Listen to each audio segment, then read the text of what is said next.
Alright people, first off, I got a brand spanking new deck. It's not quite complete, but it is definitely my favorite of deck types in this game. Well, not so much the whole dinosaur theme.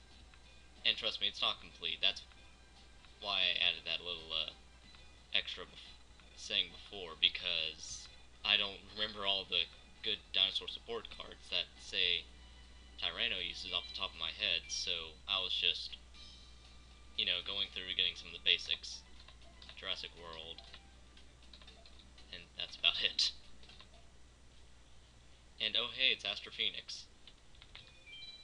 Yeah, I wasn't a big fan of Astro Phoenix and GX. He just had bad attitude all about him. I do like his Destiny Hero theme, but I mean, if there's one pet peeve of mine, it's people with a bad attitude, especially with someone who flaunts their talents, or heck, I've seen this before, lack of talents, or, just somebody that doesn't know modesty. And, I mean, he showed it in the anime, even though he lost to Jaden. Well, actually, he beat Jaden first, and that caused him to go into a coma, for Pete's sake. And then Jaden beat him every time since then, and was able to beat opponents Aster couldn't even try, like Aster's original master. And then there's the fact that, Aster beat Zane in the Pro Tourney and those who follow the canon. That eventually makes Zane literally go to the dark side, turn evil, and introduce one of the coolest deck ideas ever. In this game, Aster is no better off, as they're constantly referring to how, well, actually, not really constantly, but twice they referred to how he can take 40 random cards and make a good deck out of them. First off, that's bull. This is anything but 40 random cards. If so, these have to be the absolute best card drawings. Best pack of cards I've ever seen. I mean, come on, you got, like, super good cards, like, good trap cards, like Mirror Force, a lot of the Elemental Hero themed ones. Future Fusion, which is freaking broken. And especially with an Elemental Hero deck that has Miracle Fusion, which he has. Pot of Avarice. Like I said before, a lot of the really good Elemental Hero cards, as well as their fusions. There's no way this is just random. And like I said again, he has a super bad attitude about it, even though he beat his butt often. Basically, he is Jaden, no bars held. Like, even Jaden's deck is just about this hard and is a little bit better made, but this is definitely a wake-up call to just how good an Elemental Hero deck can be when it's properly made. Like before, Jaden, yes, he is definitely still one of the hardest duelists in the entire game. But this cements just how good the Elemental Hero deck can be. Like, I was struggling. This was a really good duel, because I ended up barely winning. And even then, I had to use some tricky card combinations and a little bit of dumb luck, because he has face down card to beat him. In case you're wondering about what that pause was, it's nothing really. I think I was just interrupted by something, but I don't think you can really hear it in the video. Alright, now watch what Aster does. He summons the card like he wanted to. Then he does this, I'm thinking, oh geez, is he gonna have two of them? Oh no! No, something far worse. He uses one of my favorite fusions in the game, Elemental Hero Spark Man plus any fusion monster substitute, and summons Elemental Hero Shining Flare Wingman, which was the third of the three Elemental Hero fusions you can get in Duel Academy. Now, I had to use two trap cards here to barely survive the duel. I mean, even then, he sits down a trap card, and I'm like, well, crap. Do I want to win this duel out by... Oh wait, I remember. I used Mystical Space Typhoon to get rid of the trap card. Because I was really contemplating here, do I want to get rid of Future Fusion and try and pull off a more stylistic win, or do I want to just get this duel over with? I was like, considering how good he was doing so far, I'll just finish this guy off real quick. So, I get Aeronite Parsay with enough attack points to do enough damage against Sengan that I technically win. Not stylish as every anime duel is, but those are choreographed anyway, so who am I kidding? But it's a win. A desperately needed win that I was grasping straws at. So, with that, we're introduced to Aster. Kind of randomly, yes, and not to mention the event for him is you literally just, once you reach level 20, all you do is go back to your dorm, and he's manually, not pressing the button, you have to go back to your dorm manually, and he appears and challenges you.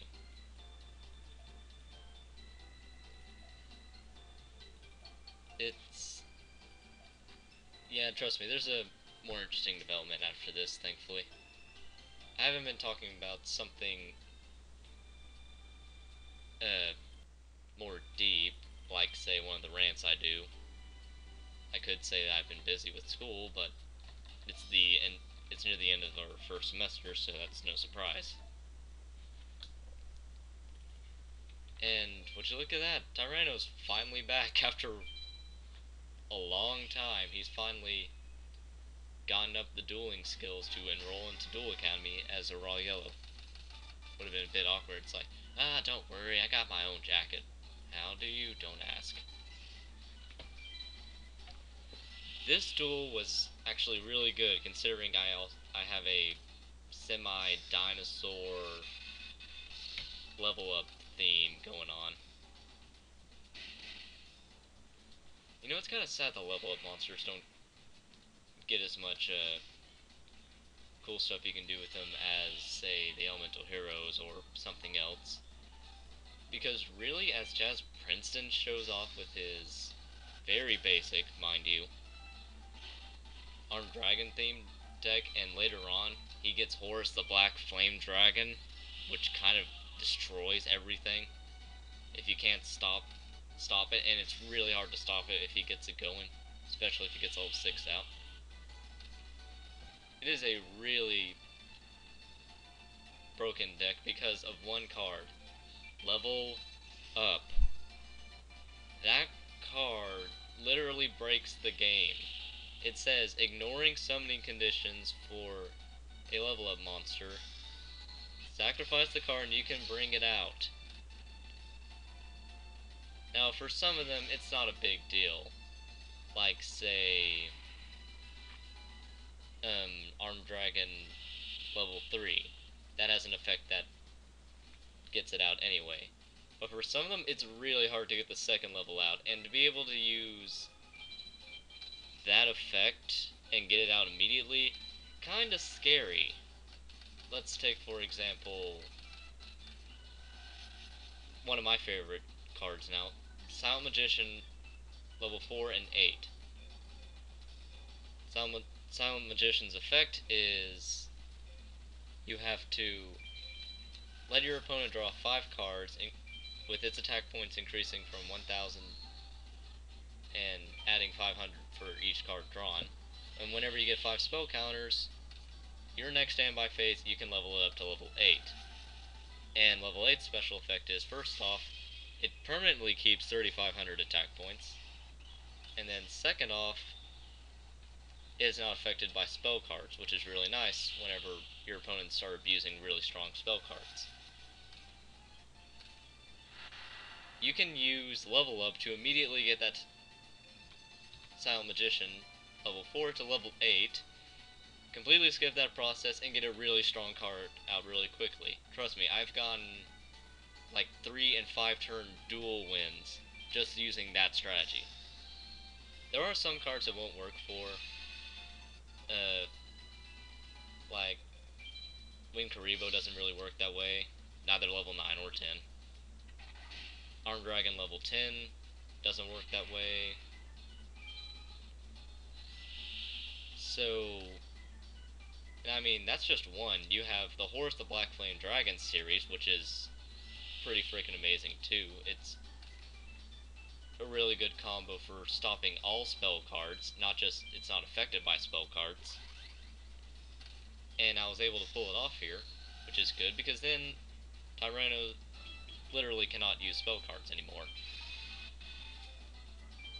And as you saw, he pulled off a really smooth move with using Fossil Excavation, which effect is you just discard a card in your hand and you choose a Dinosaur card from your graveyard to bring back up, and it's tied to the trap card, similar to Call of the Haunted, except it's specific. There's no limit to it, and you can bring back the card you gave away from your hand. So like there, he got rid of Superconductor Tyranno and immediately brought it back. The only downside is effects don't matter, but for some of them, that's a good thing. Like Superconductor Tyranno, you can live without its effect. Ultimate Tyranno, that's actually more of a good thing. And right here, I had to go ahead and get rid of one of those by using Heavy Storm. I was like, oh, thank goodness, because I was kind of stuck in between a rock and a hard place. And then I decided to do a little bit of sacrifice, almost like chess, by getting rid of his Superconductor Tyranno permanently by using Different Dimension Warrior Lady. Then I had to get rid of his last monster, and I even got a nice hit in. I even go a little bit overboard with the ending of the duel. I thought I could summon 3,000 attack or more monsters, but sadly Jurassic X effect isn't the best, and I wasn't able to stack its effect and get the monster out that I wanted to. So, ending out this duel, there's Babysaurus. I kinda can't get that card. Stupid rare as a spirit as it is, I don't even think you can start seeing it until after the game. And sorry if I'm stumbling a little bit. Well, actually, it hasn't been a while. I can't use that excuse. Well, darn. You know, if there is one nice thing that this game has done, well, actually, it's not one nice thing. It has improved a lot of the whole problems with the first generation of cards. Not even sure what they're called, but is whenever they really accentuated the awesomeness of each type. Like, you can come up with whole decks for a single type now. So, Dinosaurs are improved, when before it was just kind of like Thousand Dragon, which is weird because it's not even a dinosaur. Like, Rex Raptor, he just kind of exists. In Duelist of the Roses, it actually does the exact same thing with the whole accentuating certain types. Because that whole game is about making sure you can get, a good setup. And you're usually going to have mono type decks, because you want to make sure you can get your effects and bonuses out as evenly as possible. So, yeah, turns out that wasn't rambling. Ha! And it's another reason why I like Duels of the Roses. Because thanks to Duel Academy, my preferred type of deck style is usually beat down with some kind of motive. I've definitely gotten into more themed decks, as you can tell by what I usually try and do in this game. That gives me a lot more freedom to mess around. But until then, we have to do a quick little event that I did just for the sake of making this part a little bit longer, showing off how stupidly easy the event is. This is one of your final endless nights, for Pete's sake. And also, it unlocks a pack and changes a couple duelist decks around. Well, nice to see that I got through this part talking through it almost the whole time, and I wasn't just kind of rambling and slurring. I did kind of ignore the duels, but I mean, I gave a basic summary of what went down. And I guess I'll just sign off in 2 parts left.